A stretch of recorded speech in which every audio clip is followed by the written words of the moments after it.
Salam alaikum. Donc on va commencer, on va continuer. Donc on va continuer sur les semelles filantes.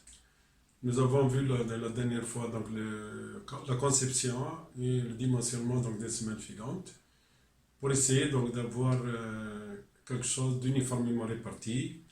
Il suffisait donc de connaître la résultante des efforts et de confondre la résultante des efforts avec le centre de gravité de la semelle donc rectangulaire. Aujourd'hui donc je vais continuer donc sur cet objet-là. Donc je vais aller vers carrément des calculs. Donc, je vais calculer. On revient ici vers un schéma de statique RDM. Avec les charges, nous avons vu que dans la conception, nous avons trouvé qu'ici nous avons de la fin c'est 0,55 à l'axe du premier poteau et à l'axe du dernier poteau c'est 1,25 mètres. Avec des charges donc ramenées par les poteaux. À l'état limite ici, donc c'est à l'ELS, c'est l'état limite de service, c'est l'état limite de service. Et je vais donc continuer sur cette approche-là, en traitant maintenant tout ce qui est donc statique, pour déterminer ce qui se passe à l'intérieur de chaque tronçon. Ici, nous sommes devant, comme j'ai dit, le dimensionnement a été fait afin d'obtenir une contrainte uniforme dans la fondation, ce qui est donc idéal.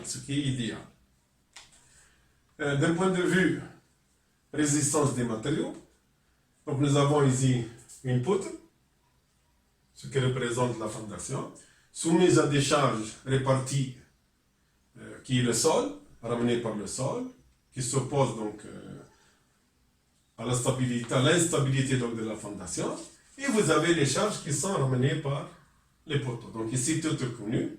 Donc il n'y a pas de réaction ici, c'est carrément des charges. C'est pour cela que l'étude, bon ici je suis en train de la faire manuellement, c'est pour bien comprendre les choses, mais on peut le faire aussi par d'autres méthodes numériques, telles que par exemple poutre sur sol élastique. Donc on peut le faire. Je vais après faire un petit cours pour expliquer à peu près comment on peut calculer une fondation donc sur du logiciel d'éléments finis. Mais ici, c'est pour bien comprendre qu'est-ce qui se passe au niveau de notre fondation.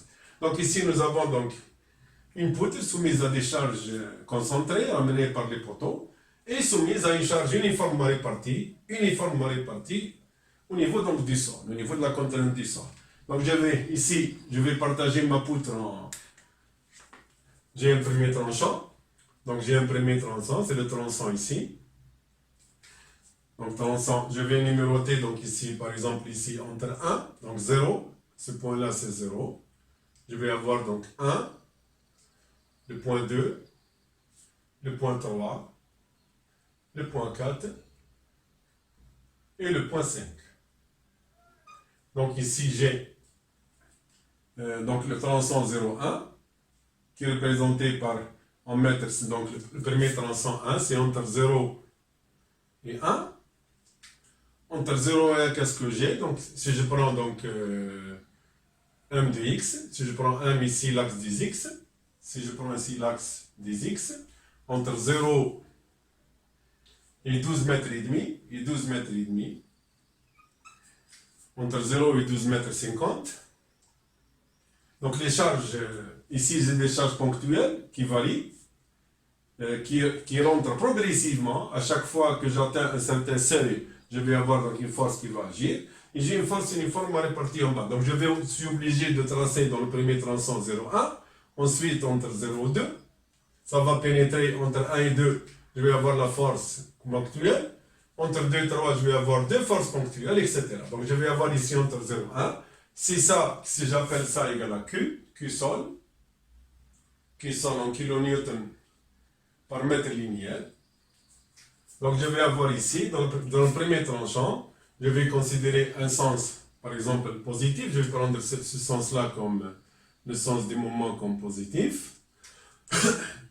Donc tout ce qui est appuyé, ce sera positif. Tout ce qui est donc entravé, ce sera donc négatif. Donc je vais avoir ici un premier tronçon donc ici je vais avoir dans le premier tronçon, j'ai uniquement cette partie-là, si ici c'est x, donc c'est égal à quoi le moment? Donc m de x, pour x compris entre 0 et 0,55, donc pour x entre 0 et 0,55, m de x est égal à q sol, multiplié par x, multiplié encore par x sur 2, c'est-à-dire je vais donc x carré sur 2, qui est le moment des charges réparties. Entre le tronçon 1 et 2, donc ensuite ce sera entre 1 et 2, entre 1 et 2, donc ce sera entre 0,55 mètres, entre 0,55 jusqu'à 4,75,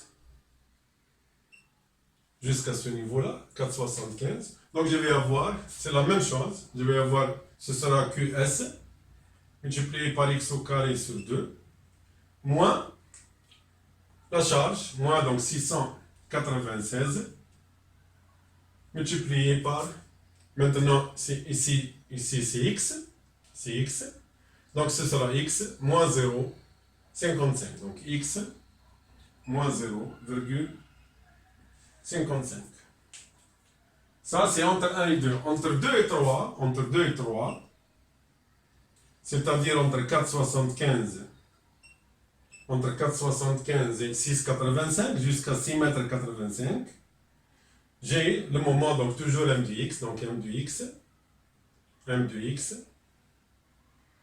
ce sera donc toujours à q sol x au carré sur 2, moins la charge, donc 696 multiplié par x moins 0,55, moins 640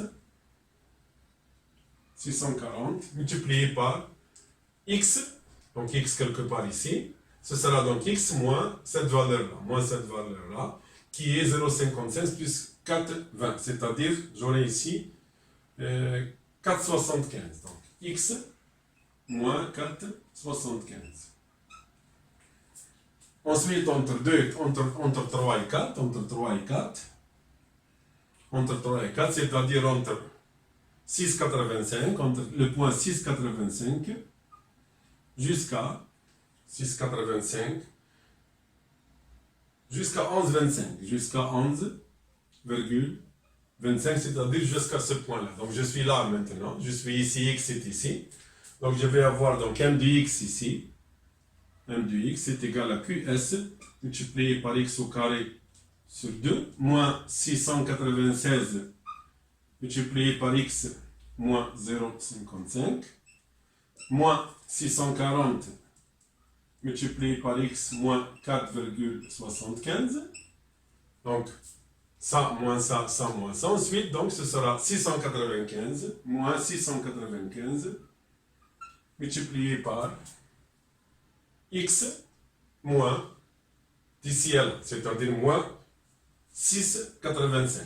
Donc moins 6x moins 6,85. Ok, 6,85. Voilà, c'est ça. Donc x moins 6,85. Le dernier tronçon, ce n'est pas la peine. Je peux donc l'analyser de l'autre côté. Ou bien je peux aussi continuer. Je peux continuer ici. Et je peux donc avoir, c'est la même chose ici, je vais avoir donc le quatrième tronçon, c'est-à-dire entre 4 et 5, c'est-à-dire entre 11,25 et 12,5, m de x, c'est égal donc à tout ça, moins 910, multiplié par x, moins 11,25, 25. Donc ici, donc maintenant je connais donc l'allure de mon moment sur toute la longueur de 0 à 12,5, qui est définie par une première fonction, une deuxième, une troisième, une quatrième et cinquième. Ok. Bien sûr ici, je sais que le moment obéit à une équation, donc généralement du second degré, parce qu'il n'y a que. On peut avoir ici qu'il y a x2, donc c'est une équation du second degré. En général, donc, c'est une parabole.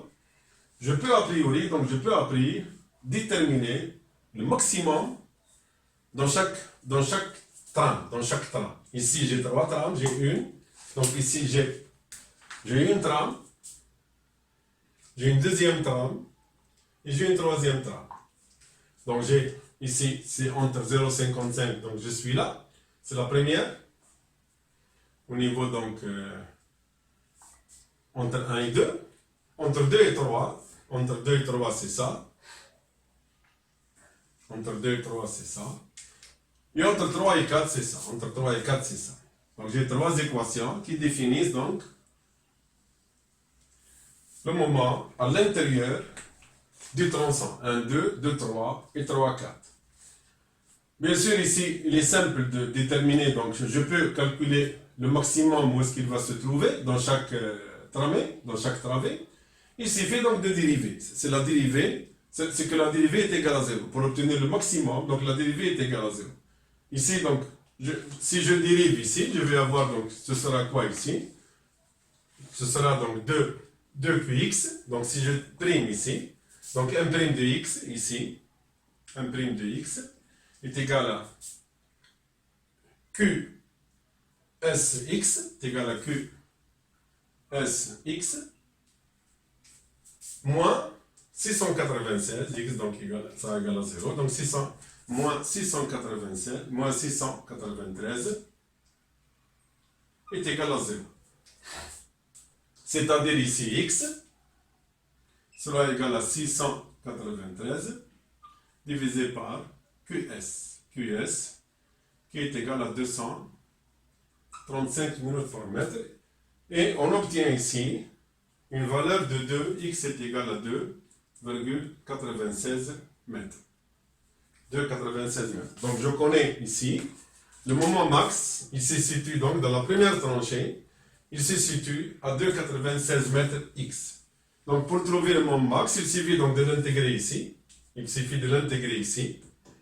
Donc un max ici à quoi est égal à un max. Donc je peux ici déterminer un max. Donc un max dans cette travée-là, entre le point 1 et 2, un max donc est égal à Q235 multiplié par 2,96 au carré, 2,96 au carré sur 2, moins 696 multiplié par 2,96 moins 0,55. Et j'aurai donc le moment maximum. Dans le premier tronçon, le moment max ici, il est égal à, donc pour 647, ça va me donner ici un moment max égal à 600. Donc ici le moment max est égal à 647,9. Donc à peu près 648 kilonewtons mètre.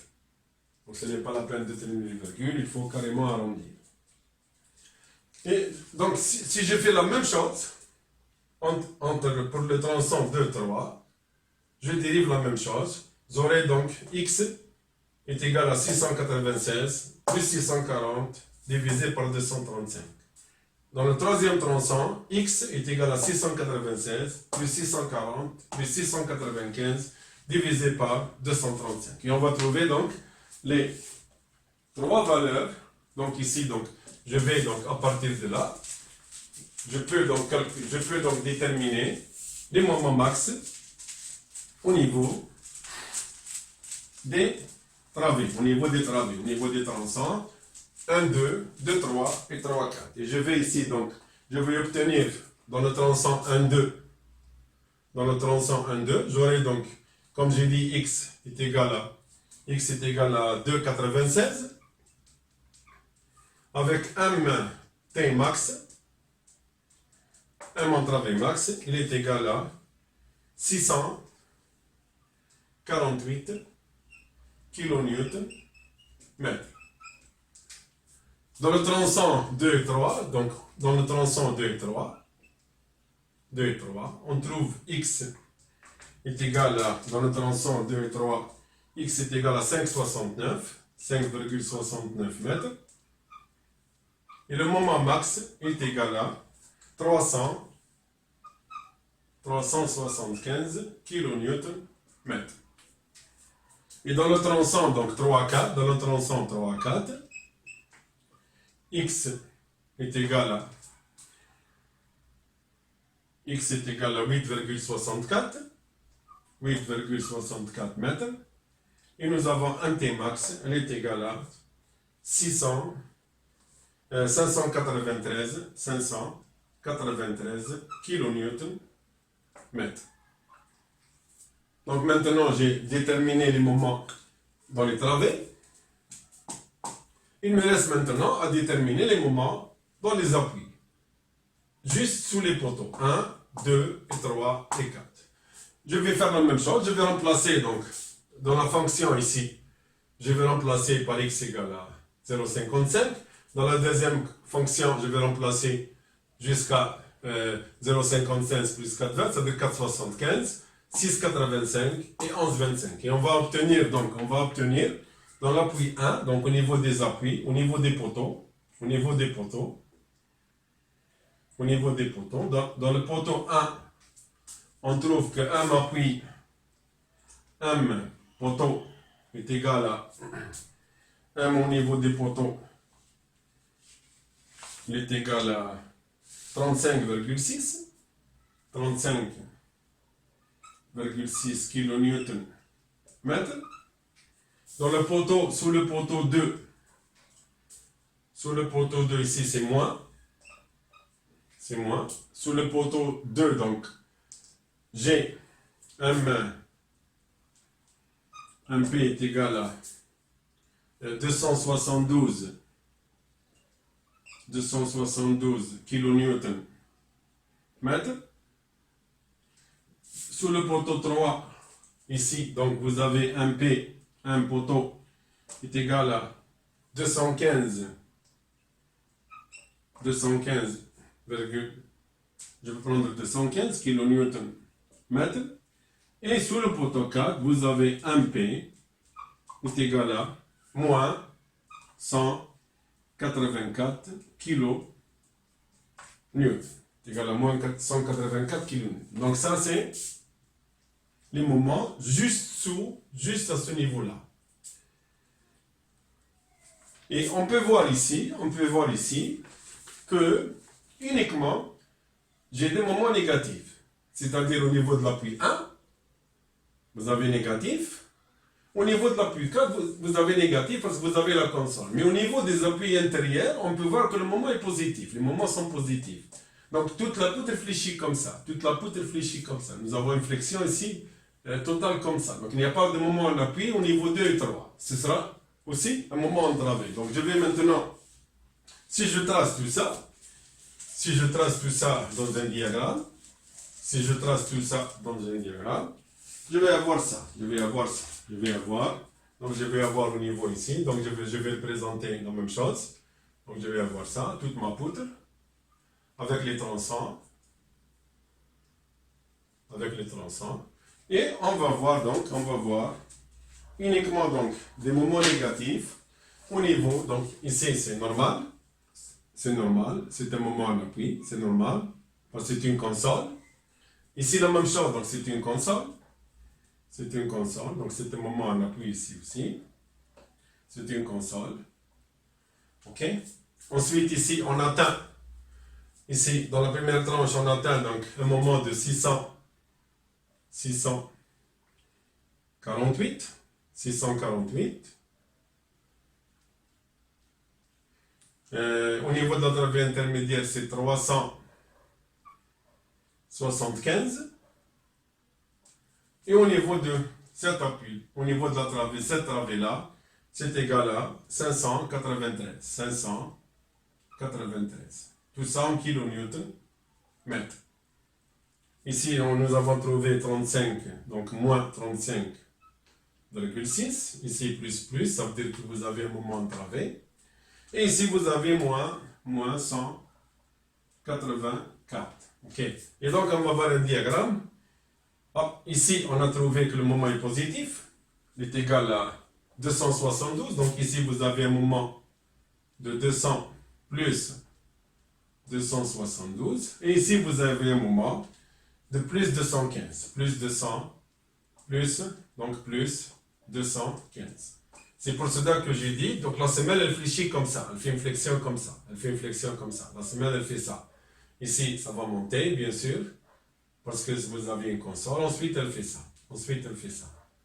Donc, vous allez avoir une flexion comme ça. Vous allez avoir une flexion à peu près qui est comme ça. OK? Qui est comme ça. Ici, nous avons donc fléchi dans l'autre direction. On va faire ça. OK? Et donc, vous avez donc ici un diagramme qui est donc de la sorte. Donc, il va, à partir de là, donc il va monter jusqu'à 648. Ensuite, il descend jusqu'à 272, sans appui, sans moment d'appui. Et ensuite, il fait ça. Ensuite, il fait ça. Ensuite, il fait ça. Ensuite, il fait ça. Ensuite, il va faire ça. Jusqu'à 593. Ensuite, donc, il revient vers... Voilà, ça fait ça. Donc, vous avez un diagramme des mouvements qui est de la sorte. OK, qui est de la sorte. Qui est de la sorte. C'est-à-dire toute la travée fléchit entièrement au niveau de l'intérieur. Donc, il n'y a pas de mouvement en appui. Il n'y a pas de mouvement en appui ici. Donc, ici, vous avez toute la travée qui est donc sollicitée en flexion. Qui est sollicitée en flexion dans la partie supérieure. Ici, OK. Ici, maintenant, nous avons à peu près ces deux poutres qui sont identiques. Je peux aussi, pour continuer mon travail, je peux aussi calculer les efforts tranchants. Je peux aussi, en même temps, aller vers les efforts tranchants. On peut aussi calculer avec le même système, sauf que dans l'effort tranchant, il va falloir utiliser l'ELU. Ici, j'ai travaillé l'ELS. Je vais dimensionner par l'ELS parce qu'il est plus défavorable. Nous sommes en fondation, nous avons des fissurations donc préjudiciables ou bien très préjudiciables. Et donc, je préfère travailler avec l'ELS. L'ELS, il est beaucoup plus défavorable. Si la fissuration était peu nuisible dans les bâtiments, j'aurais donc utilisé l'ELU. Mais ici, je suis dans le sol, donc de préférence, je peux utiliser l'ELS. Il donne des résultats au niveau des armatures qui sont plus défavorables. Au niveau de l'effort tranchant, l'ELS, ça n'existe pas. Donc, généralement, au niveau effort tranchant, tout ce qui est donc effort tranchant, tout ce qui est effort tranchant, en général, c'est à l'ELU. D'accord, c'est à l'ELU. Donc, il va falloir faire la même chose, le même diagramme, tracer le QE, etc. Ou bien carrément, ou bien je peux, donc en utilisant l'ELS aussi, je peux utiliser le diagramme de l'ELS, calculer l'effort tranchant à l'ELS, ensuite corriger par rapport à le rapport ELU-ELS. Je peux donc calculer, on a vu ici, par exemple, je vais donner un exemple. Ici, nous avons trouvé 2941, je crois. Nous avons trouvé, je crois, 2941. 2941, je crois, kilonewtons.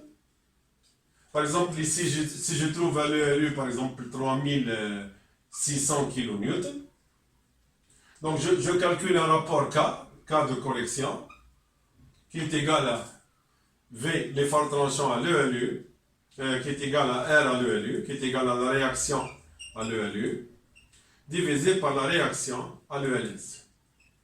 Et quand je trouve ce facteur-là, je peux faire le même calcul ici à l'effort tranchant à l'ELS. Ensuite, le résultat que je vais obtenir, je vais multiplier par le rapport de ces deux valeurs, entre l'ELU et l'ELS. Donc ce sera quelque chose qui est supérieur en général.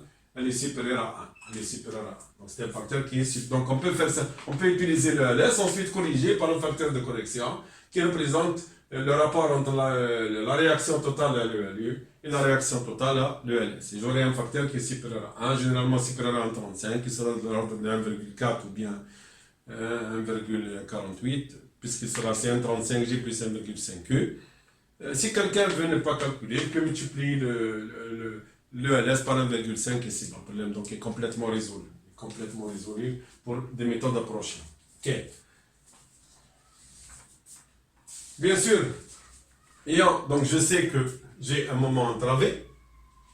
Ici, j'ai un moment de 6,48, ici de 5,93.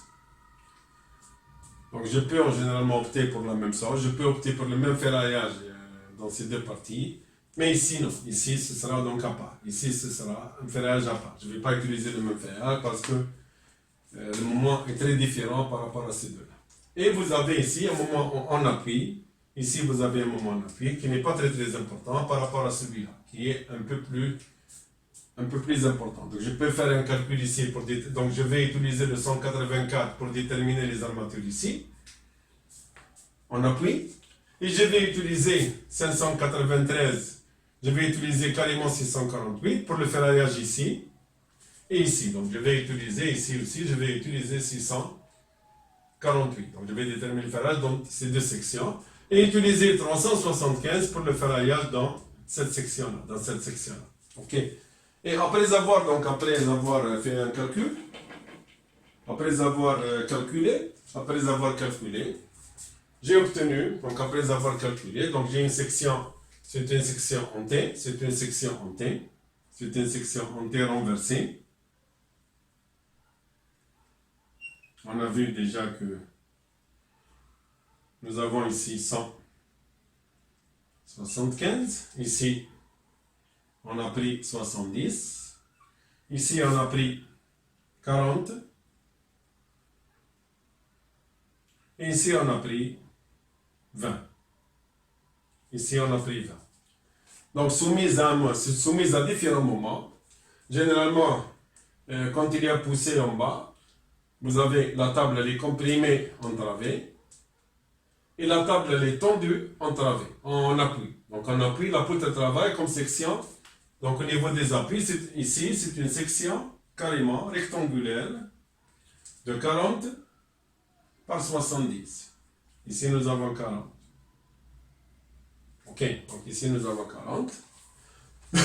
Ici, donc, je vais calculer donc cette section-là à 648 et cette section-là à 184 parce que la table est tendue, donc généralement, c'est une section rectangulaire. Et j'ai trouvé que quand j'ai utilisé les 70, donc pour ce qui est de la poutre en T, donc ici, vous avez, surtout lorsqu'on fait des réductions, généralement, ce n'est pas une poutre en T. C'est un peu compliqué, ça. C'est un peu compliqué. Et je peux en général simplifier ça. Je peux simplifier en utilisant, c'est pas grave. Je peux simplifier tout ça en utilisant la moyenne. Je peux utiliser la moyenne de 2. Je peux utiliser la moyenne.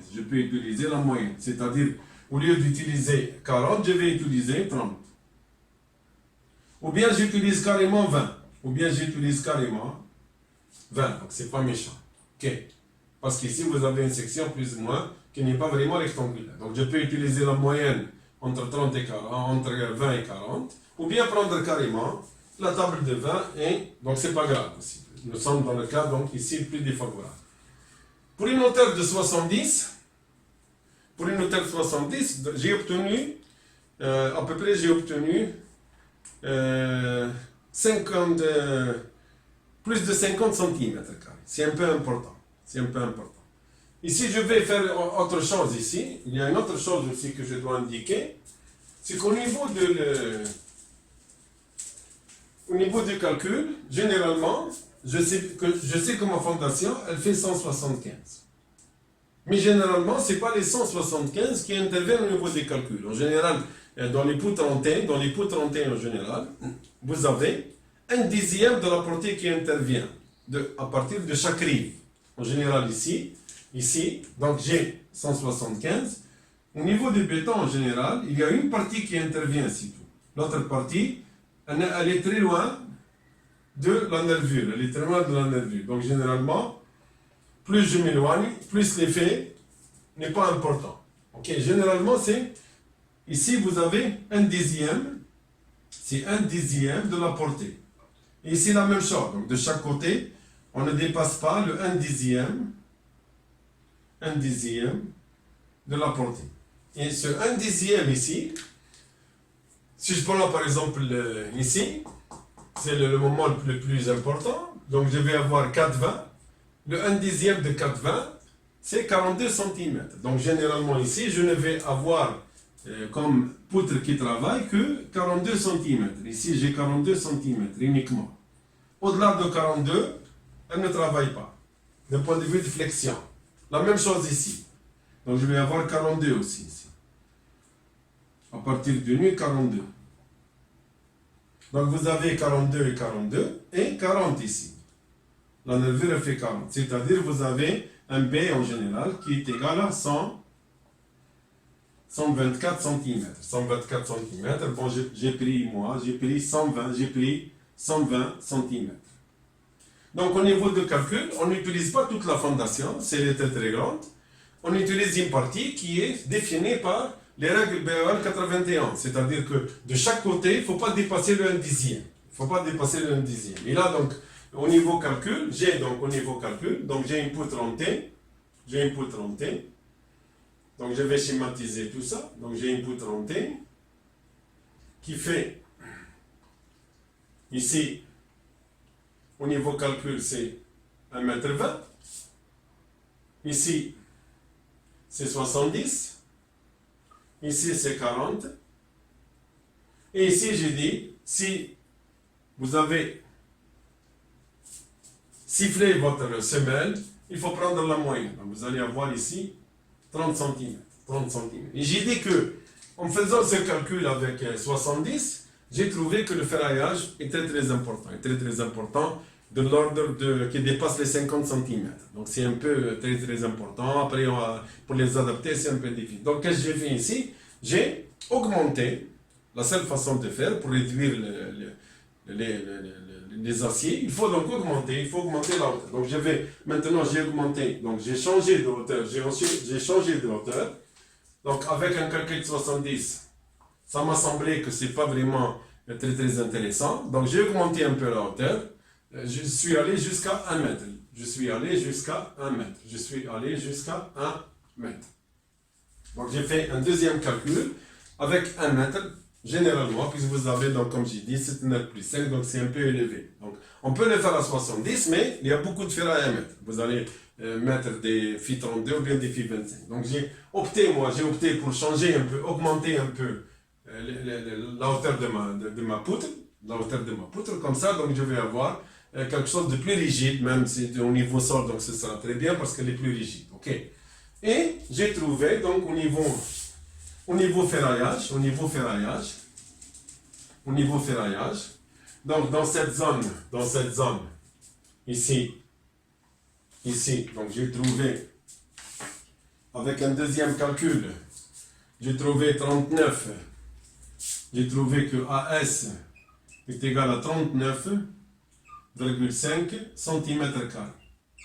Et au niveau à ce niveau-là, j'ai trouvé un ferraillage AS est égal à 21,8 cm². Au niveau appui, donc j'ai trouvé AS ici, avec 184, j'ai trouvé 11,2, AS égale à 11,2 cm². D'accord?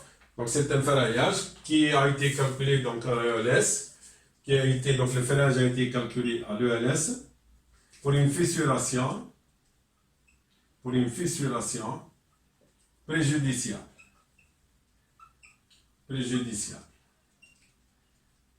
Pour une fissuration préjudiciable. Généralement en fondation nous sommes préjudiciables parce qu'il y a de l'humidité, il y a de l'eau, il y a de l'air. S'il y a des agents agressifs, tels que s'il y a du sel par exemple dans le milieu, eh bien, il faut aller vers des milieux, ce qu'on appelle très préjudiciables, des fissurations très préjudiciables vis-à-vis donc des aciers, c'est-à-dire vous allez avoir possibilité de corrosion rapide. Ok. Et avec tout ça, donc j'ai maintenant adopté donc mon ferraillage.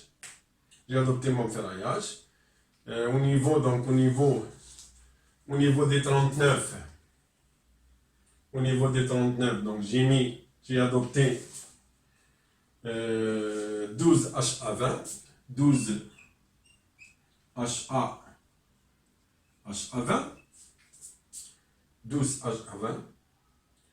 Et à ce niveau-là, au niveau ici, j'ai adopté ici, j'ai adopté 3 HA16 plus 3 HA16 de renfort. Donc 3 HA16 de construction, ça c'est des armatures de construction pour la poutre. C'est des armatures de construction. Ici des armatures de renfort. Ici c'est des armatures de renfort, juste au niveau de cet appui, juste au niveau du poteau 4, au niveau du poteau 4. Et ici maintenant donc je peux maintenant disposer maintenant mon ferraillage. Je peux disposer donc mon ferraillage. Donc je peux disposer mon ferraillage. Donc je vais avoir le premier poteau, etc. Donc j'ai ça, ma nervure elle est comme ça. Donc ici vous avez 0,55 et ici vous avez 1 mètre 1,25. 1,25. Bien sûr ici, donc ici j'ai 12 à 20. Au niveau de la travée intermédiaire, généralement le calcul m'a donné 8 H à 20 pour la partie ici. Ici c'est 8 H à 20. Ici 12 H à 20. Et ici la même chose, j'ai dit 12 H à 20. Et ici vous avez 3 plus 3 HA16. 3 armatures de construction. Donc 3 armatures de construction. Donc vous allez avoir ici, je vais avoir ici 12. Donc 12, si je fais une coupe comme ça, si je fais une coupe, je vais avoir ça. Donc au niveau de la nervure. Donc ce qui m'intéresse moi c'est la nervure. Donc ici vous allez avoir 4 barres. 4 barres, puisqu'ici nous avons une nervure de 40. Donc 40 divisé par 10, on peut mettre 4 barres, sans vérification. Je peux mettre plus à condition de vérifier l'espacement des armatures, mais je peux mettre 4 sans vérification. Donc je vais avoir ici la première ligne. Je vais ajouter, donc j'ai 12 moi, donc je vais ajouter une deuxième ligne. Donc je vais avoir 8. Je vais les mettre l'une à côté de l'autre, je peux le faire. Je peux donc joindre 2 barres. Ok, il est donc autorisé de joindre 2 barres. Pour les 3 barres, il faut qu'elles soient mises comme ça. Si je vais mettre 3 barres, ce sera comme ça. En général, je vais laisser ici un petit espace entre les barres. Généralement 1,5 CG, 4 à 5 cm. 4 à 5 cm, c'est largement suffisant. Donc je vais laisser 4 cm entre les barres. Et je vais mettre donc mon troisième lit ici. Donc vous allez avoir ici premier lit, le deuxième lit et le troisième lit. La premier lit, deuxième lit, troisième. Et bien sûr, en bas, je vais avoir en bas les armatures de construction, qui seront la même chose. Donc, je vais avoir ici 4 HA16. Donc, ici j'ai 12 HA20. Et ici, j'ai 4 HA16. OK. Et que je vais avoir ici, premièrement, je vais avoir mon crochet. Ensuite, je vais avoir donc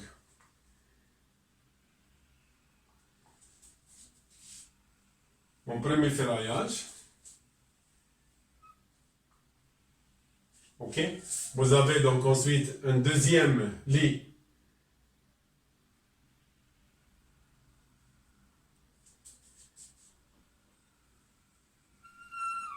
que je peux mettre comme ça, sachant que ici j'ai besoin de 8 barres.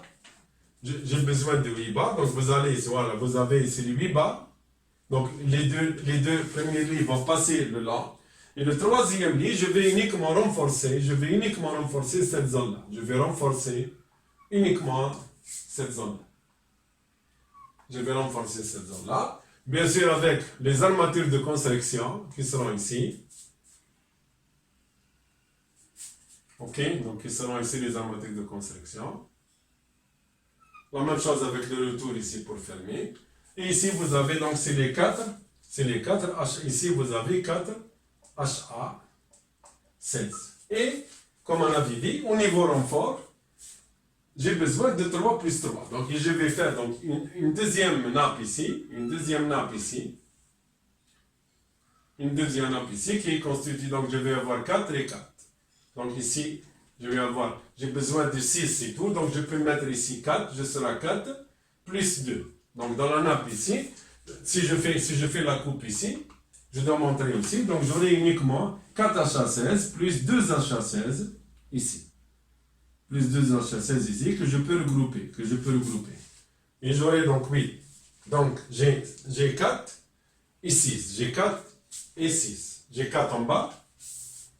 Et j'ai 2 en haut parce que j'ai besoin de 6. Les calculs m'ont donné 6 HA7. Donc ce sera 4 plus 2. Ça à peu près c'est la disposition donc, que je dois mettre. C'est la disposition globale. Donc ici vous avez 12. Si je fais une coupe ici, vous allez avoir. Donc si je fais la coupe ici, donc ça n'existe pas. Ok? La coupe ici, c'est la même, avec 12. Ici, vous avez 2 coupes, une ici, vous allez avoir uniquement 4. Et ici, vous allez montrer les 2 barres. Bien sûr, ici, on met aussi donc, ce qu'on appelle les cadres de maintien de ma nervure. Les cadres, voilà, je peux mettre ici un cadre comme ça. Généralement, le cadre est choisi en fonction du nombre d'armatures que vous avez. Donc, je vais choisir un cadre rectangulaire comme ça. Et un deuxième cadre, je vais parler ensuite sur la fermeture, et un deuxième cadre ici, un deuxième cadre ici, un deuxième cadre ici, un deuxième cadre ici, un deuxième cadre ici. Généralement, la fermeture de cadre, elle se fera dans la zone tendue, dans la zone comprimée en général. Dans les fondations, généralement, la fermeture des cadres, elle est ici. La fermeture des cadres, elle est en bas. Normalement, les cadres ne sont plus fermés en haut parce qu'ici, il y a dilatation, il y a donc tension, traction. Donc, de préférence au niveau fondation, c'est comme un plancher renversé.